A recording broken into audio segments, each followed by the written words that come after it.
Xumpar! Ota bo'ldim. Nima bo'ldi? Bo'rimi, tulkimi?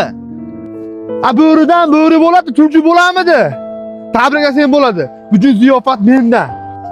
Do'stim, tabriklayman. Butun anjom bo'ladi. Elga qo'y so'yib, kelasa tuya so'yib oshib beraman, oshna. Umri bilan bergan bo'lsang, sen uchun xursandman, oshna. Shu farzandingni baxt kamolini ko'rgin. Ikkita Mercedes, ikkita geli gaplashib qo'yganman. Kanna sunnalar bilan shunaqa to'g'rilib olib ketaman do'stim. Ko'rganlar hamma chiqsin. Nima qilasan, oshna? Ortiqcha dabdabani. Undan o'zingni mashinangdan oddiy qilib olib chiqib qo'yaver. O'ylab gapiryapsanmi?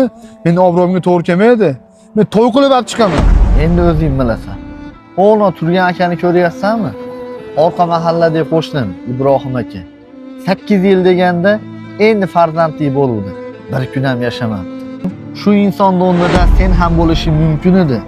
Senga ne'mat qilib bergan farzandni bu insonga sinov qilib bermabdi. Farzandli bo'ldim deb olamga jar solma. Bu baxt sukunatni sevadi. Farzandingni umrini ber.